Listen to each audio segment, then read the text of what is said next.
Aujourd'hui, vous êtes réunis pour parler de l'état des lieux du théâtre en Afrique. Quel diagnostic vous faites de ce théâtre africain?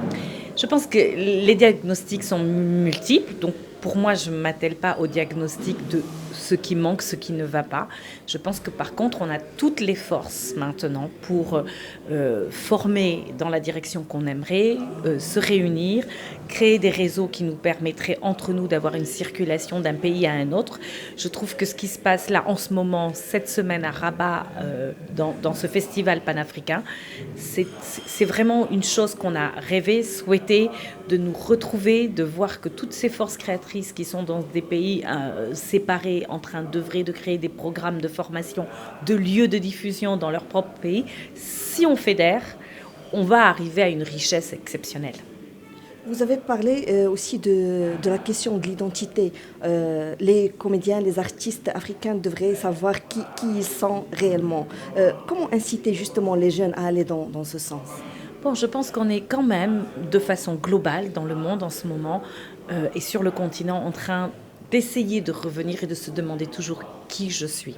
Mais on a trop été omnibulés, formatés par un programme d'éducation occidentale qui nous a fait croire, suite à tous les traumas de la colonisation, que ce que l'on était, ce que nos ancêtres, nos parents pensaient, faisaient, vénéraient, était à rejeter pour aller vers un modèle unique. Aujourd'hui, on est en train de renverser ça petit à petit, de se dire, mais attends, mes ressources à moi sont celles que mon grand-père et ma grand-mère m'ont transmises. Mes ressources fondamentales sont celles que mes ancêtres ont et m'ont transmis. Donc je suis faite de ce passé et je suis faite de cette modernité. Je ne peux pas être que la modernité, je ne peux pas m'accoler au passé et ignorer que j'appartiens à une période qui est 2023. Donc je pense que se demander qui je suis, c'est déjà un chemin individuel parce que ce que vous êtes, ce que est quelqu'un d'autre, comment il va allier. C'est comme quand on cuisine, comment on marine nos épices, ça nous appartient. Je viens de l'Inde. 20 personnes peuvent faire un curry, ce ne sera pas le même. Donc, on a besoin de se dire quelles sont mes épices, qu'est-ce qui m'a été transmis, ne serait-ce que dans le regard de ma mère, dans le regard de mon père, dans le regard de ma grand-mère. Qu'est-ce qu'elle a voulu me donner? Qu'est-ce qu'ils ont voulu me donner? Et donc, je suis faite de toutes ces couches. Je ne suis pas simplement cette femme en représentation dans un monde occidental. Je suis content d'être invité à cette première édition du Festival du théâtre africain à Rabat.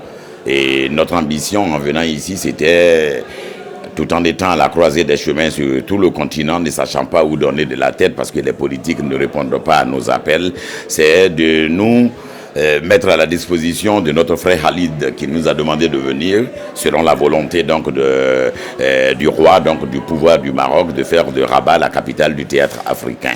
Donc c'est avec plaisir qu'on est là. Les spectacles qu'on a déjà vus, je n'en dirai pas beaucoup de mots parce que comme je suis membre du jury, il serait indécent que je laisse sous-entendre des choses, mais des spectacles de grande qualité. Les choix ont été faits avec la conscience de ce que toute l'Afrique, et non l'Afrique francophone, mais toute l'Afrique avait la possibilité de s'exprimer. La diversité des propositions augure de ce que les résultats vont être difficiles à prononcer. Maintenant, quant aux rencontres, évidemment, les rencontres professionnelles nous permettent d'évaluer, de faire l'état des lieux de ce théâtre africain-là, qui est parti depuis la forme de théâtre telle que vécue aujourd'hui, donc d'invention européenne, donc qui nous a été imposée depuis William Ponty et dans les écoles de la colonisation. Et nous sommes en train de réfléchir sur quelle forme de théâtre adaptée au continent africain, forme au pluriel parce que nos cultures étant diverses et variées, évidemment les formes d'expression vont changer d'un pays à un autre. Mais comment mettre en commun nos cultures, nos microcultures, nos croyances, nos religions aussi, parce que nos cultes font partie de notre mode de réflexion pour obtenir ce qu'on pourrait peut-être appeler demain véritablement un théâtre d'inspiration africaine.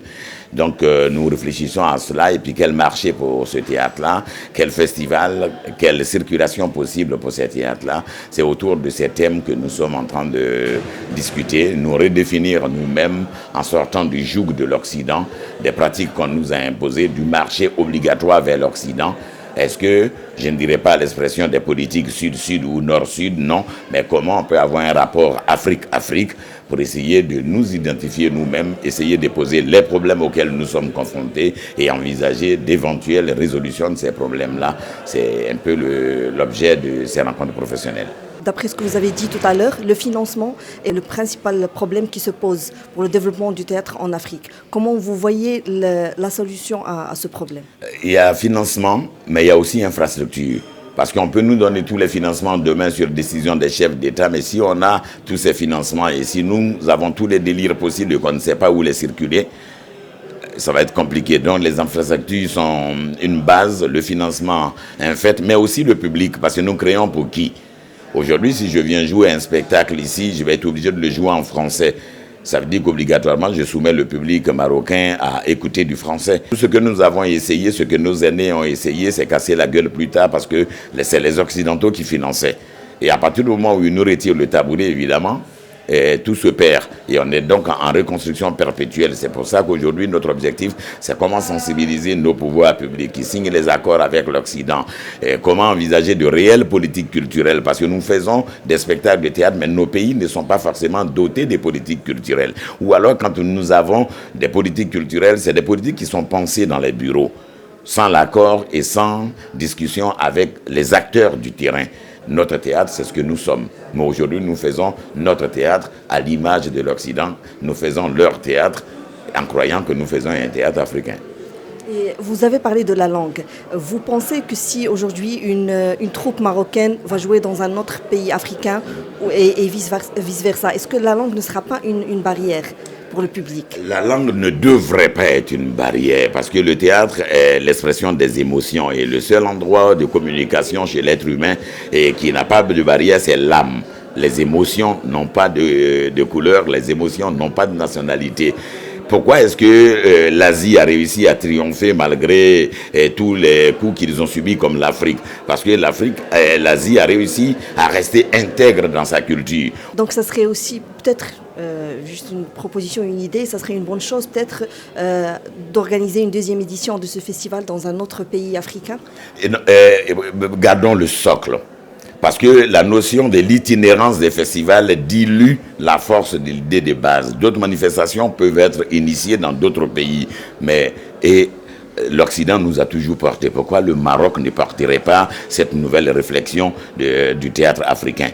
Tout en ayant la possibilité de créer d'autres manifestations dans d'autres pays, ne nous dispersons pas. Gardons Rabat, capitale du théâtre africain.